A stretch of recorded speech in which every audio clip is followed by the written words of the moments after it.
Today, we're talking about Xbox exploring putting ads in your Game Pass. College Football 25 has a huge opening day, and Activision is using AI on Call of Duty. But what does it mean? Find out.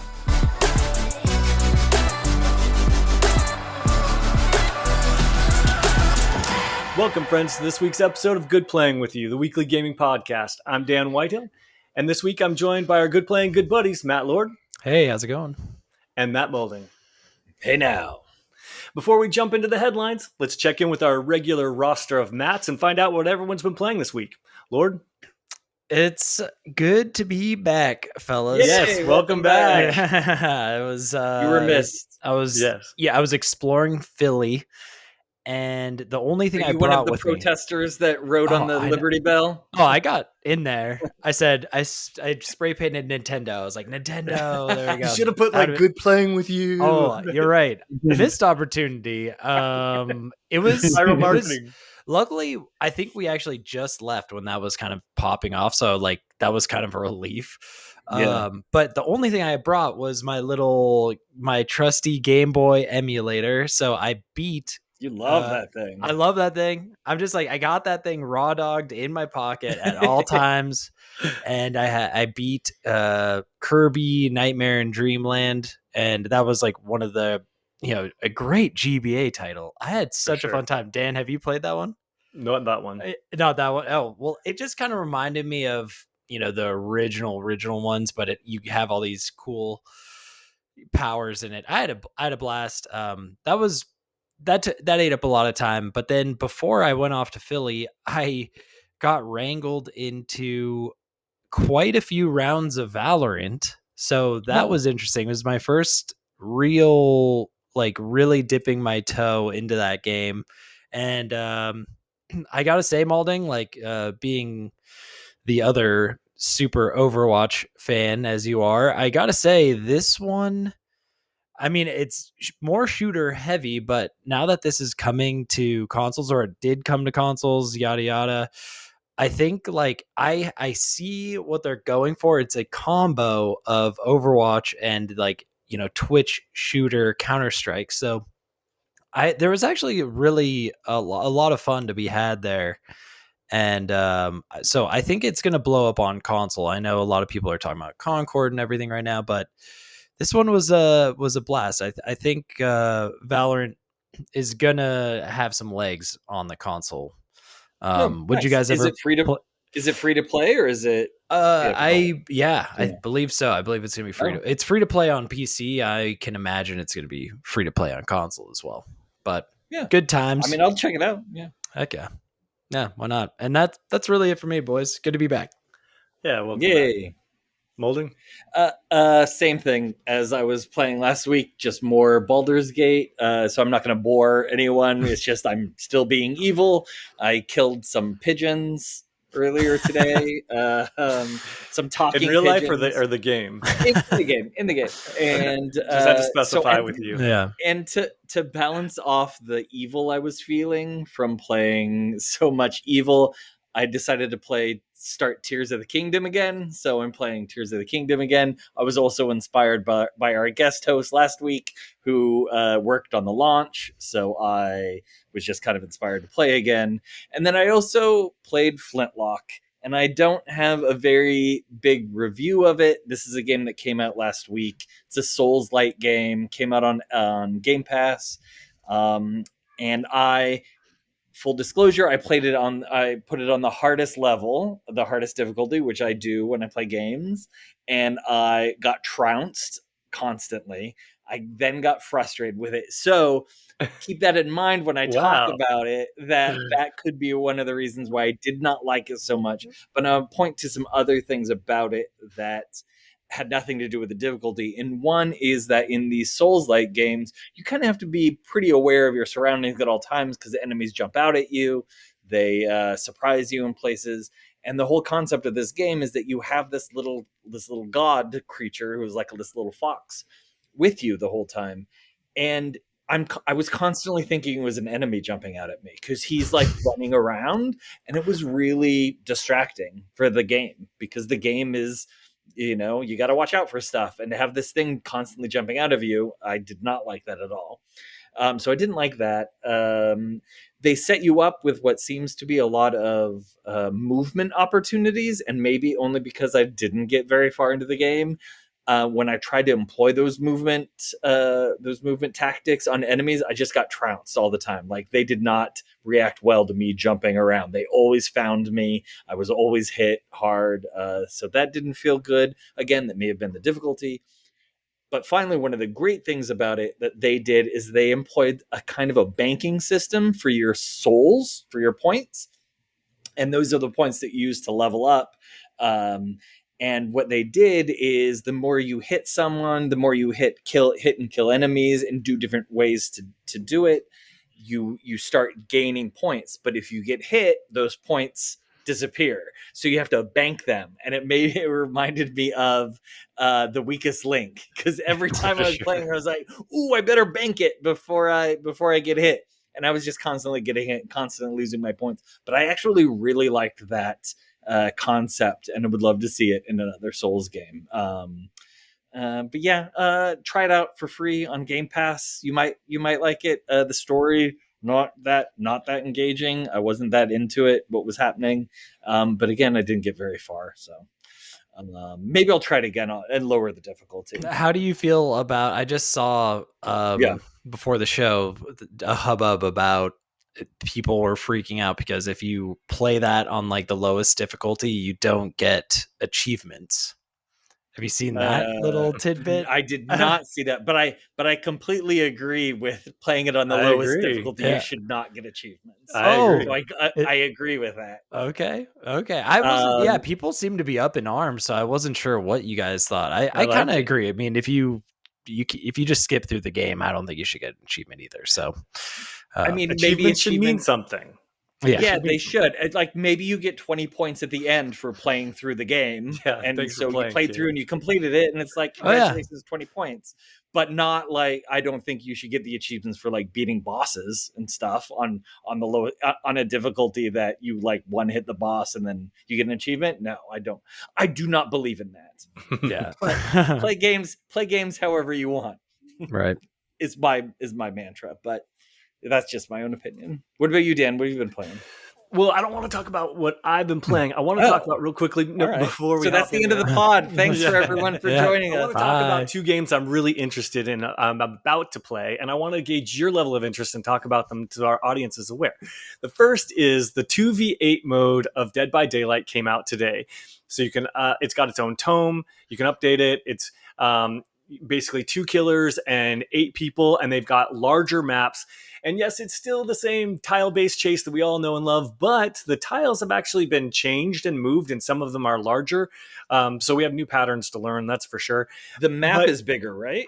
They've yes, got to have and the maps have to be bigger, right? the maps are bigger. There are actually 3 exits now. Instead of getting hooked, you get put into a cage, but the cage moves if your team doesn't get you very often. So there's lots of little quality of life tweaks.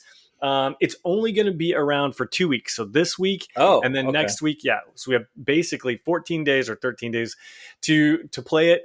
It's got 2 small tomes, and it's basically a new way to play an old game. I'm super pumped for it because I've already jumped in. I've played a few matches. It's chaos. It either goes really well for you or it goes really left right away, depending on what your team is doing. I've already got a billion strategies because they like start everyone on one side of the map. So people like genlock themselves because they're not going across. And some people are farting around getting items, and all the powers in the game are different. They've made a lot of cool changes. Is this something that you are both interested in jumping in with me tomorrow night? Yes, 100%. I mean, it sounds great. I think, this is one of those things that maybe like the Killer Clowns game is putting a little pressure on them to kind of mix up their formula with extra killers. And I mean, when you say the tiles are bigger, what does that actually mean? Because I'm not fully like, how does that work? So, like, if you've played the game enough, you Yeah. will have memorized the different L and T shapes that are in the configurations, and they rotate and move on the maps because they're procedurally generated. And as a player, you have to know which side to run to, because then you want the killer to go around the wrong side and the long side essentially, and to give yourself enough room to get away. But they've changed basically a lot of the configurations that we're used to. So it's smart. I'm ready to play. Dan, frequent listeners of the podcast might remember a few weeks ago there was a certain game you said you would never play again.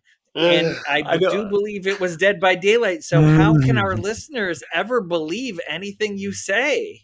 Well, if our trusty listeners and valued listeners will actually re-listen to that segment, I clearly said there are caveats that apply.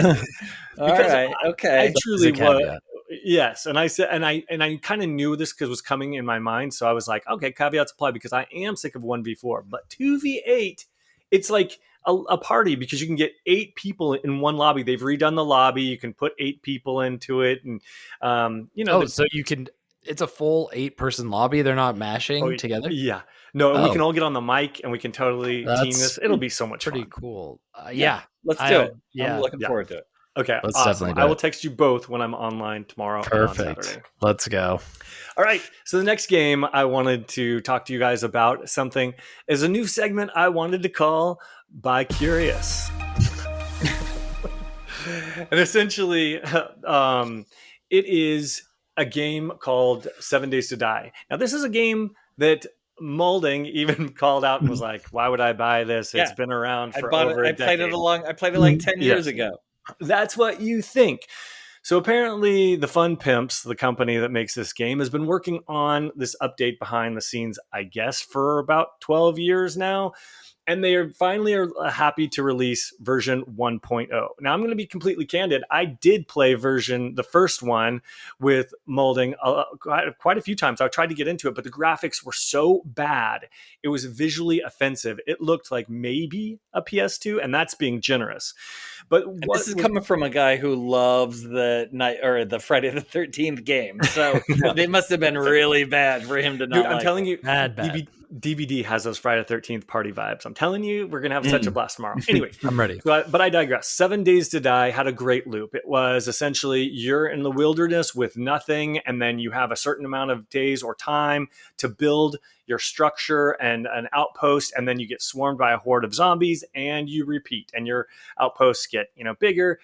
But this one keeps that same premise, but then they've got different biomes and people that you meet and missions that you can do. And of course, the graphics are much, much better. It's run into a little controversy right out of the gate for a couple of reasons. One is, if some people are like, hey, I bought 7 Days to Die, years and years ago. If this is truly the 1.0 version, shouldn't I get it for free? To which, you mean I'm not going to get it for free? Sorry, bro. I have to buy it again? You do, but you will get a discount. If you previously owned this game, and you will get a 25% off discount. So I think it's retailing right now for $45, but you will get it for like $33 for the next month. They're charging $45 for that game. So I'm going to have to look at the trailer or look at what it looks like. Yes, because it has to be a big upgrade on that game. Well, see, that's why I'm calling the segment By Curious, because I don't know if I'm going to buy this game out of the gate. But if my buddies are interested, it is multiplayer. We could build a zombie base together and then be swarmed. It could be really fun. But I only want to get it if everybody else is going to get it. But I am kind of curious. I do like the discount. I do like the graphics. I do like the concept. But then again, like Monster Hunter, I loved the concept, and yet I just couldn't get into that game. So would this be the same? I don't know. I'll keep you guys posted, but I am kind of curious about this one. The only other caveat that I want to point out is if the person is hosting the game on the Xbox Series S, they currently can only have 2 people in their party. But if you're on an Xbox, Lord, no, that's you. I know. That's you. But on a Series X, you can have 4 people. So I'm not sure how that will work with you, Lord. I think it'll be fine as long as we're hosting the game. I don't know. But they did I take offense to that. That's just not right. I'm surprised that Xbox let them, launch that without being a parody, because it was such a big deal before with Baldur's Gate 3 that they delayed it. Yeah. So, and have you guys seen this game at all? What is your hype level? I've seen, I saw the cover, and you're right. I think I've seen this cover 1,000 times, probably 10 years ago, and I've just seen it around and around. and listeners with long memories, I'm not a huge base builder, and that's sort of my hang up I on am, Pal though. I World. I love that know, stuff. and I'm over here just like, I feel like it requires so much attention that I just like it just is. It's a lot. It's a lot. Like, I mean, especially in like an ARC situation. I don't know. Like, is it going to be dedicated servers at least, so you don't have to like keep Not an at launch. Xbox running? Yeah, not at launch. I think they will get Oh, there. okay. But they did say your player progress is different from your world progress, so that you can like hop into your buddies and like do stuff, but then hop into your own, and then Okay. you'll keep all your progress. Yeah, I mean, hey, dang, I wish they were launching it on like Game Pass or something. Maybe I do you know, see it coming there? Because like then I would be 100% on board. But like for me sure. paying Yeah, $45 out maybe of the this is a gate, game we wait stuff. on. Maybe this is a game Yeah, we wait on. yeah. It's For just I me, feel that'll like be we're it. in a little bit of a game drought, so that's why I'm like looking at anything. I'm like, ooh, DBD, you looking pretty It, sexy these days. it is. There's a definite game drought now. So and Stalker got delayed. Like, come on. Yeah. So, yeah, Maulding, your yeah. thoughts? I really loved the original game. 10 years ago, I played it a lot. I got pretty far in it. I mean, actually, I don't know. I don't remember what the story was like, but I played it a lot and got high level weapons. Your Even saves with the won't bad transfer over. graphics. That's fine. I mean, I would start over anyway. I wouldn't even remember what I was doing. Dan has all the answers about this game, by the way. Like, I'm impressed. Well, because I'm kind of trying to like talk you guys into it so we can play it for it, but then I No, don't want to talk you into it too much because it might still suck, and we should probably wait for reviews and let's just play DBD this weekend. yeah, agreed on that. I'll check out the trailer and see what it looks like, and that'll determine if it's a huge upgrade from what it originally was It and is. keeps the same concept. It doesn't even look like the same Um, game. Oh, But yeah. then I might be totally down for it because I did enjoy it. So we'll see. All right, well, But let's keep an eye out on the game, and then we'll check in on the next I am pod. bi curious about that game. Me too. All right, now let's move on to the headlines of the week. First article up this week is from GameSpot, and it says Xbox is exploring ad-based and cloud-exclusive Game Pass tiers. So that's a little bit scary, and this is by George Yang, and he writes, Microsoft is reportedly exploring several different new tiers for the Xbox Game Pass, including ad-based and cloud-exclusive ones. The previous Game Pass family plan might also be coming back too, though. According to a report from Windows Central, Microsoft is working on a cloud-only version of Game Pass that's cheaper than the Ultimate tier subscription. This tier is focused on users who aren't interested in owning an Xbox console. Subscribers to this tier would reportedly also have the ability to, quote, double dip with their games, meaning that they can play via the cloud and also own them digitally. As for ad-based tier, Microsoft reportedly is only exploring this option right now rather than actively working towards it. This tier would be aimed at users who don't want to spend money on Game Pass but still want access to all of the great games. Back in 2022, Xbox announced that it would be testing the Xbox Game Pass Friends and Family plan in regions like Ireland and Colombia, where up to 4 people could share one Game Pass Ultimate subscription.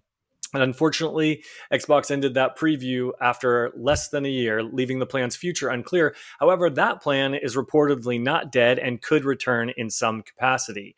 So, based on those 3 nuggets of news, what do you guys think? What is your reaction, Lord? I'm not surprised. I think like when they're talking about ads, what is it? Is it going to be like, what is it? Like, Yeah, is it going if to be a that's pop like up? after 5 minutes of playing, a pop-up comes on and you have to watch a 30-second ad. Yeah, No like, fucking way would I ever. yeah. Sorry, no way would I ever do that. Yeah. No, I'm with you, Maulding. No fucking way would that happen. I'm No. just way out. I mean, they're kind of going all in on this like no Xbox Game Pass. Like they sold that bundle for Prime Day where it was just a Fire Stick dongle, like a month of Game Pass and a controller. So they're like going in on that. So it Well, the like yeah. problem they're having is the console base isn't expanding. And because we're a capitalist society, they always have to keep their number going up. So they are trying to find any sort of revenue source that they can, even if that means a worse experience. Yeah. They're willing to sacrifice people's play experience for money. I just think, Clear. Yeah, they're not there on like the infrastructure level. Like this thing is so like the people I've heard of have used it already. It's just the input lag is pretty severe on anything like that. But it's not a huge surprise. Like I almost in my mind, it's almost like, man, this took a like it was kind of a long time coming for ads to be on Game Pass. Like you would hope that if they do put ads in here, like maybe that will elevate another aspect of the service. Like maybe No. they can no. Am I That's just not what being a naive you little boy are. over here? But it's really Okay. sweet, but I Yeah. appreciate it. Maulding, what are your Okay. thoughts? So like I said, no way on the ads. What I've always wondered why they don't do in games, specifically like a Spider-Man game, is have interchangeable ads on the billboards in the game as you're swinging Right? along. Like I They feel like did that's that a though. no. Did they on what? They did it way back in the day. It was in Rainbow Six Siege. I will never forget this. I was running with my buddy through the casino, and there was a UFC poster up that was promoting the UFC fight that was coming that night. And I thought, oh man, this is the future. They've So definitely that's figured this one brilliant. out. I think And that's then, great. yeah, but then it went away. And then no one did it. So that's the ads I would be totally down for. No I way agree. like a YouTube model. We love YouTube, love you Yeah. YouTube, but no way would I ever do any sort of thing where it stops me from playing for 30 seconds and I have to watch like a Downy ad or something. Yeah. But I don't think that there's anything wrong with the cloud tier, and I say that because Yeah. I'm fine. if gaming is a hobby of yours, you're going to own a system. Like you're going to own if you love gaming, if that's one of your main hobbies and you love Xbox, you're going to own an Xbox. So that is aimed towards those people that maybe it's not their main hobby, or maybe they just want to be able to play it, once in a while when they're traveling. It's probably going to be great for travelers. For someone who's on business a lot, they don't have to lug their Xbox around. They can just plug it into the TV on the I would assume TV on the hotel and bring their controller and be able to play their games. Like I think that's great. I love more access to more games for more people. I think that's all great. So I don't think that the cloud tier is a crazy thing. I think it's a good thing. I should have Yeah. brought that to Agreed. Philly with me, honestly. Yeah. Yeah, but we'll see. I mean, I hope yeah, you're right. Like I hope the cloud service again just goes back to like I hope they keep ramping it up and get that input lag down Yeah, and that's further, and Yeah. then that's like going to be it. I wouldn't play Yeah. any competitive Overwatch on it. Yeah. I Yeah. wouldn't play anything that involves you to have accuracy. Yeah. Yeah. But like playing a Final Fantasy or playing it, a role playing game, that would be great. Well, Yeah. speaking of subscription game services, you think of Xbox Game Pass, but what you don't normally think of is Netflix. Maulding, you had our next story that was interesting to hear about what they're up Yeah, so this I grabbed this from Polygon, but I think it was widely reported news. Netflix has 80 games, 80, not 8, AT games in development right now. The streaming service plans to launch a new game every month to its Netflix Stories hub. So Netflix is expanding its growing catalog of mobile titles with over 80 new games and plans to launch a new title each month starting in July.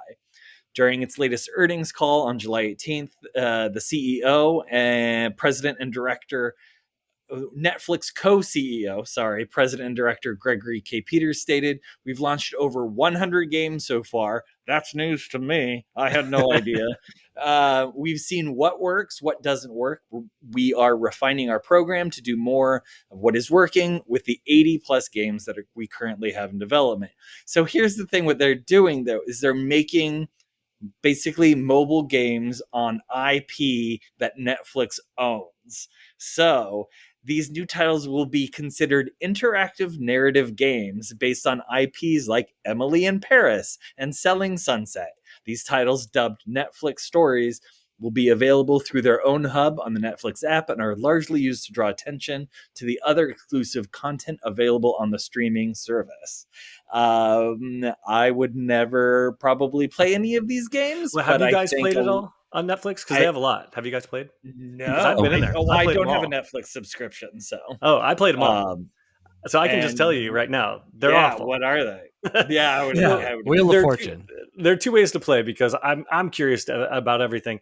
So you've got the app where you can download other games, which is really weird on Apple because didn't the Apple say no to Xbox, building a native app on theirs, and so that's why they went into the browser. That's a little sus that they let Netflix do the exact same thing that they just said that Microsoft couldn't, but that's just me.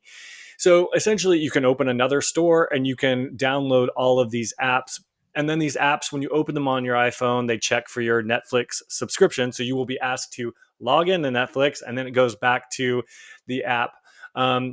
So that's one experience on your phone. And then the other one is on your, Fire Stick or however you're watching it. It's inside your app. And then if you select it, you'll see a row of it if you're able to do it on your device.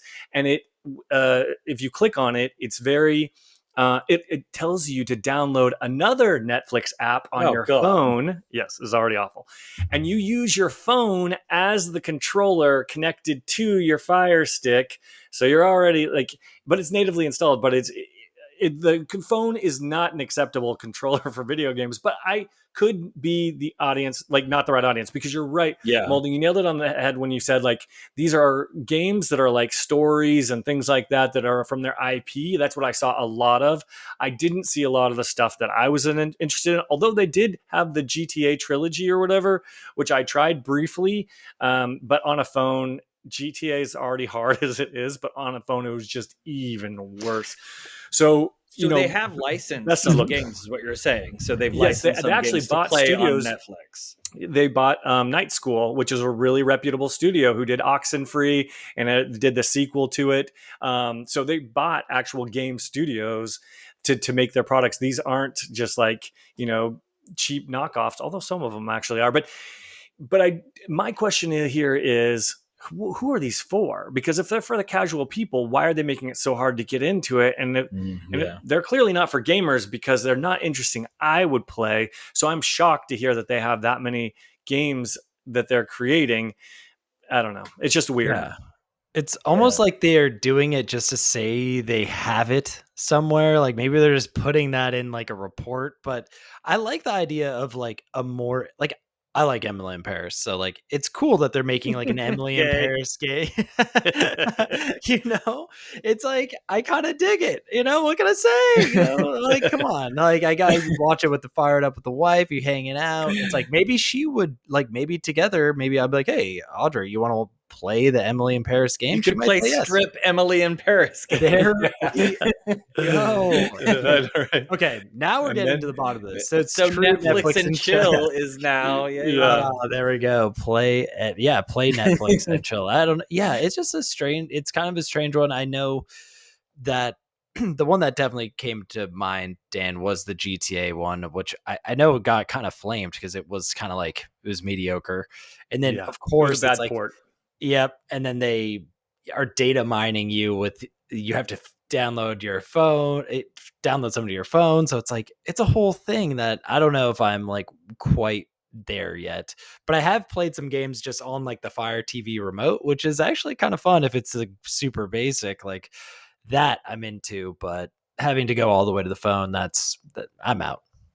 I bet Kevin Spacey is just ringing Netflix up to get that House of Cards game on. He's this is my way back in. That's what he needs. That's his big comeback right there. This is the House of Cards game. Yeah. Oh, well, we'll see how those pan out. So no, I'll probably never play any of them, but it's fine. But speaking of real games and real game companies in real trouble, Ubisoft ran getting some flack for their latest Assassin's Creed game. Lord, you have this story. Yeah, well, we spoke about this a few weeks ago because there was a whole thing about having a black lead in Assassin's Creed Shadows, which is set in Japan. Kind of out of the blue, Ubisoft was just here's this whole wall of text, seemingly four photos. Yeah, four massive photos. And so this is coming from IGN, Matt Purslow. It's like Assassin's Creed Shadows team issues apology to Japanese fans for marketing that has caused concern.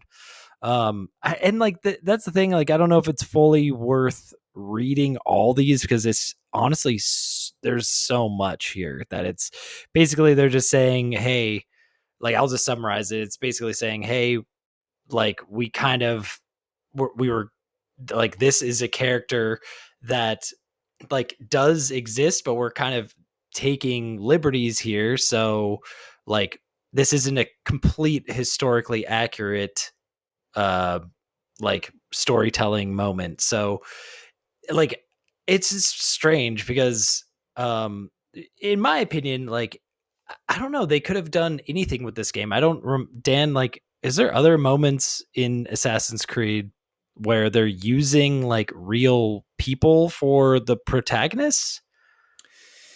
I'm trying to think. Because that's like where I almost feel like they shot themselves in the foot with this because seemingly out of the blue, it's like, okay, we're actually going to use a character that's been around, and then it's like, but it's not I think totally they do accurate. sometimes have historical figures in their games. Yeah, they Right. absolutely do. But as you're Yes. playing, I don't think As you're you're playing playing. them. Yes. Right. No, as you're playing now. And that is, in my opinion, like I think that's where they're kind of getting into like murky water a little bit. Like I just think, in my opinion, it seems a little strange. And now they're backpedaling. It's a kind of it's an interesting situation. Like, what do you guys think? I have to say, though, I think that when we brought up this first controversy a couple weeks ago, I turned it over to Maulding, and Maulding's response was, "It's just racism." And I think that's what exactly that's all I see here is just people being racist. That's it. Yeah. I think it's racism, and I think Ubisoft is being super sensitive about it. So Agreed. they want to put Overly out all this sensitive. overly sensitive about which Yeah. they want to. If they would have just been like, hey, don't play our game if you don't want to play as a black guy, like Or they just would have don't been say anything. Then we just wouldn't don't be say talking any about of it right it. now. Yeah. But they're trying to like show that yes, this is a real person, which there's been lots of stories about from Japanese historians saying yes, this is a real person. But who cares if it's not completely 100% accurate? You're playing one of these Assassin's Creed games. You played with like Socrates and stuff like that. Who cares if they're not 100% accurate? It's a video game. Just play the game. The one thing I will say about Ubisoft, especially when it comes to the Assassin's Creed games, is I've played almost all of them, and every single time you load up that game, the very first thing it says is, yes, this game was made by a multicultural team of various races, beliefs, yada yada, and they put it out there very clear that they represent a worldwide audience, and they're coming from all different sorts of backgrounds. There's clearly no malice in there at all from this company. Yeah, and it's just racist people. That's stupid. Yeah, it is. Agreed. It's just, in my opinion, I still think it's strange that they're just, you're right. I mean, oversensitive. It's just like, why even address it at that point? Like, that is a little weird. It's so weird. Like, it was seriously out of the blue because we hadn't been talking about this game at all, like since the time that the initial thing happened. And then all of a sudden they're just like, oh, here's this huge block of text, and like I do see lots of stories on Twitter about it. Lots of people posting about it throughout the last few months that are still, maybe mentioning it for good or for bad. They talk about it still. So I don't know. But well, strange one. We'll have to see like where that goes from there because who knows for sure. And another story in not understanding why people are doing what they're doing, an incredible 2.2 million people were willing to pay $100 to play College Football 25 3 days early. So $100 is what the charge was for 3 days? Yep, because they had an early access period. Yeah. So this story comes from IGM by Wesley Yinpool, and it says, paying more for the deluxe edition of games in order to get a head start on those who wait for the official release date has become the norm, with a number of AAA publishers selling early access as part of the expensive editions of their game. College Football 25 is the latest to do it, granting 3 days of early access for a pre-order of the $100 deluxe edition on PlayStation 5 and Xbox Series X and S. Doing so would mean you were able to play from July 16th rather than having to wait until July 19th to jump in. And so you can see why publishers are doing this now, because EA just announced that it saw 2.2 million unique players of College Football 25 during its early access period. And on top of that, an additional 600,000 were playing via the EA Play trial. College Football 25 was an enormous success before it even properly launched. We are now at the point where game's early access releases date is the de facto release date. For over 2 million fans, College Football 25 came out on July 16th, priced at $100. All What do right, you guys so think I about was that? I was confused about this because I thought they were paying an extra $100 Oh, for no. the They're just 3 buying the days. deluxe. They're paying $30 extra for the regular version and an extra like $20 or $10 for the deluxe version or for the big version. So I did that. I did that with Baldur's Gate. I'm a sucker. I did it for I've done it in a couple games where I've bought the extra version for but I for a think few that extra the days. story here is we've never had an idea of exactly how many people are paying for Oh early yeah, that's a access. good point. And Yeah, now yeah. with this press release, we are seeing 2.2 million Hmm. people are willing All right. to fork over Okay. the extra $30 just to play 3 days early. What does this do? Anything? Is it just These surprising? Is it good? Is it bad? companies, they've if this many people are doing it, these companies are going to continue to do it. So people want it. So they want these companies want money. So do it and get their money. And if you don't want to play it 3 days early, don't buy it. That's my opinion.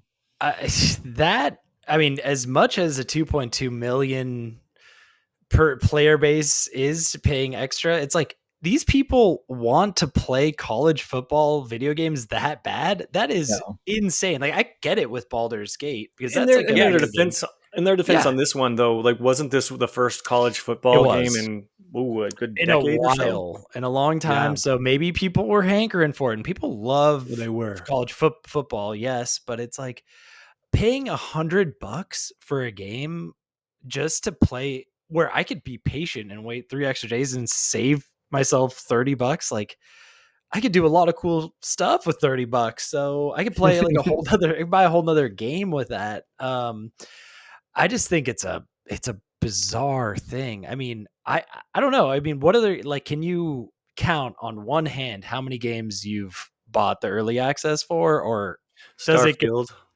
Starfield? But only Yeah, because they did Starfield. it right before a holiday weekend. So I wasn't going to miss out on a holiday Yeah. weekend. That's just rude. That rude.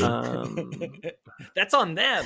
Yeah. Yes, did it I for did one the of the same Gears thing. of War. Starfield, Baldur's Gate, I think I did it for one more. So I've done it less than 5 times. Yeah, Yep, exactly. So I think that's like fair. I think once we like start going in and that's like the norm, then I think we have a problem. But if it's just like a one off here and there, great. Let's leave it at that. Here's my thing. Where it gets sticky is if they start pushing their release date so that Yes, they that's where I could was going. get that extra money. Oh. That's where it's So going to be nasty. yeah, if you start releasing your game on now, see what's happening is these games are coming out on Tuesday and then the real edition on Friday. That's fine. I'm on the weekend. I'm a weekend warrior. When you start putting yours on the Friday and then make me wait until next week, that's when I have a problem. That's one. And then two is, man, you better bet your ass I'm going to be, really sensitive to bugs. If you're going to ship a buggy game and pay me $30 to play test it for you, oh, hell no. I'm going to be blowing you up online for sure. Yeah. So they got to be really confident in their game if they're going to go ahead and do that. Yeah. Oof. Yeah. I don't know. And I just add one little wrinkle that I find amusing, although I know we got to move on, is this game was, and another thing that's really impressive is this game was only current gen. It wasn't last gen. So a lot of people were because this is pulling in a different audience. It's very casual that doesn't play hardcore games like we do all the time. So they thought it was all going to work on their Xbox One S's. Oh, no. They didn't realize the difference between the name Xbox Series X and Xbox One X. So there are a lot of people review bombing it because they bought the game for their Xbox One S only to bring it home, take off the wrapping paper, which you can't return it then, and then put it in their Xbox One S and be like, what? Xbox Series X? What? And I'm like, that one's kind of on And there, Microsoft. you know what? And there's probably a lot of like moms Dude. that are buying it for their kids too, and don't really know the difference Nope. between. Oh, that makes me feel bad. I've So- said it before So that was that not. naming convention is Oh, the naming is tough, yeah. man. Oh, Like yeah. that is rough. So yeah, they kind of I would say that it's refund time for those peeps if that's their case. Yeah, I agree. that's a bummer. I agree. But speaking of big games that keep on getting bigger, Lord, you had a story about AI creeping into Call of Duty. Yeah. Well, basically Activision Blizzard they're going full AI mode at this point. They're reportedly already making games with AI, and they quietly sold an AI generated microtransaction in Call of Duty Modern Warfare 3, which just dropped on Game Pass also. This is coming from Con Siren from Games Radar. So some of the biggest names in business have already adopted the controversial tech. It is crazy that at this point we're just seeing like the AI takeover happen kind of in real time. And this Damn, Robert's to me, coming for our I know jobs. that's and I can't help but think, man, you get all these layoffs. This is just like yeah. AI in This is the action. start, bro. This for is the sure. start. Like AI is just there. And I don't know. This Like is how I it think starts, people. it's weird that they even mentioned that like Activision was already selling AI generated skins in Call of Duty more Mhm. via the Yokai's Wrath bundle. Another anonymous source told that a lot of 2D artists were laid off as part of Microsoft Wired to Cut. So this whole thing is definitely, we're going down a real nasty path here where I just think, And they're starting small and they're trying to normalize it, and they're coming out there saying, hey, look, this is what we did. They're starting small. But I'm telling you, people are going to abuse this, and it's going to F things up in the future. And I don't think there's anything we can do about it. yeah. Didn't they say that they weren't going to do it too? Isn't that one of the big controversies, that they specifically said we are not going to use AI in any of the art or any of this, and then now they are? Or am I making that up? All right, was that Nintendo? Activision, That was Nintendo said Activision no. Blizzard. I think Activision said something that? about- Oh, then Maybe they're I really might be crazy. making I'm that up. pretty sure they're evil, but Yeah. I just I don't know. Like I do feel like AI with a human touch could be great, but when it goes full AI, oh man, like that's bad news. And it's strange that they're even like dropping these hints, or someone is spilling the secrets. It's like we couldn't just keep this completely under wraps, and they got to normalize it. They got to You're right. normalize it. You're right. They got to normalize it. So because they got bigger plans, so that's where they're going to start you off on this one. Oh, it's a skin. It's not a big deal. And then but boom. Then it's a whole map. Then it's like characters. Then it's and that's what people are saying online. Like they're like, oh, they've already been doing AI generated maps for a bit. And I do wonder, I'm like, have they been using this like behind the scenes for longer than we know? Wouldn't that be what procedurally generated is on a map? Isn't that an AI created But that's map? not AI. Yeah. AI is a little bit different. Yeah. It's a little bit smarter and sometimes dumber. My take on procedurally generated is it would just randomize every time. Yeah. But like for this, like somebody put something in an like AI a tile-based generated. chase. Yes. And then they locked it in, and then you're playing on an AI generated map. That's why the people are like, no, it makes sense that it's AI because there's so many weird dead ends and all this weird stuff in Warzone and other maps. So it's possible, and it's strange. I don't know. I don't like it though. It makes me nervous for jobs and makes me nervous careers. too. Yeah. So, well, one thing I can tell you is that if they use AI to create maps, I think there's a fine art. You have to fine tune a map. It needs that human touch because you have to take out any weird corners and areas and stuff like that. And there are really good map designers who do a good job. And there are some map designers who don't do a very good job. And if you leave it up to AI, I don't think you're going to get that human touch that you really need, which could lead to a lot of rage quitting, which is our topic of the week. So topic was this one? This was mine because I don't even know why. Oh, because I was playing, even though I didn't rage quit Flintlock, it made me think about rage quitting, and I thought that would be a good topic to discuss. So so I wanted to know if you had any good rage quitting stories, and I'll go ahead and start. Yes, When I please. was in college, we played on our dorm floor. We played a lot of You Don't Know Jack. And Awesome. me and my friend Scott Lute were playing, and I was about to have this incredible score that would have been record breaking for our streak for our playing. And my friend Scott Lute, I hope he's listening. He gets up and unplugs the computer from the wall so that my score didn't get recorded. And I did not talk to him for a month afterwards. I was Deservedly so. Yeah. so furious with him. Um, I just can't put it into words how angry I was. So he felt my wrath. He felt the silent treatment. I gave him that silent treatment. Oh, I mean, you got to. Yeah. When it comes to me and like rage quitting, I don't have like a totally specific memory, but one that really got me, like the Demon Souls remake on the PS5. I swear I felt my hands like crushing the controller at one point because I was hard stuck, and I was just like, I can't keep, like, I don't want to play this. I don't want to grind anymore. And I'm just like clawed on the controller and just so pissed. And I had to take a lot of time breaks with that one. Another classic rage quit was, well, before they penalized Maulding, but I used to rage quit all the time. Quick play in Overwatch. There was times where you'd have to grind out new heroes, and I would have to like queue tank. And as soon as things were going south, boom, I was out of there. I was like, done. I'm raging, I'm gone, and I would just like quit immediately and like cool off. I don't know. So you're the reason why they employed that Honestly, I thing to stop people from doing it. I felt attacked when they came out with that because I was like, I love rage quitting quick play. Like that's what quick play is for. Quick play, you should be able to. You shouldn't. There should be no problems with leaving at any time. Exactly, but not anymore. Well, one of my favorite rage quitting stories is takes place a long time ago, and it was, I think, maybe the second time I probably ever hung out with Maulding, and I was with Chad. You'll know this story in a second.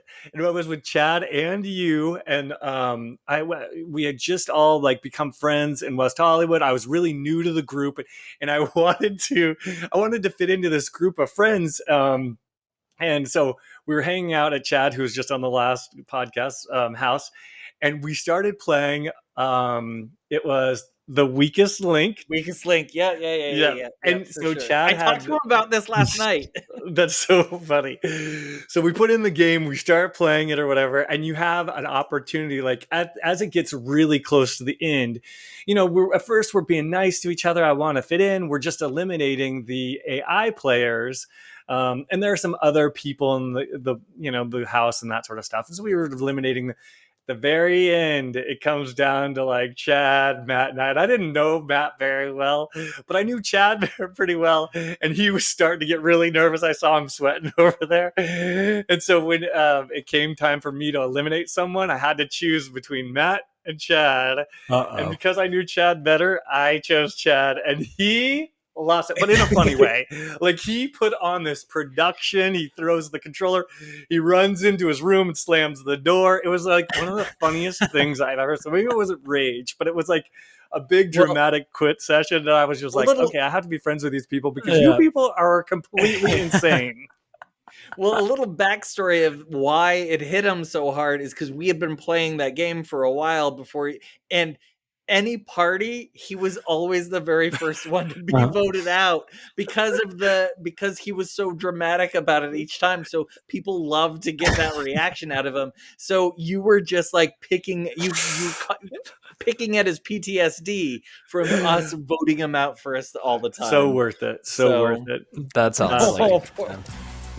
And on that note, we need to wrap things up, but please make sure you subscribe to our socials, and on YouTube, hit that like button too. And on behalf of our Good Playing With You crew, Matt Lord, Matt Maulding, and myself, Dan Whitehill, have a great weekend, and as always, good playing with you. Good playing with you. Good playing with you.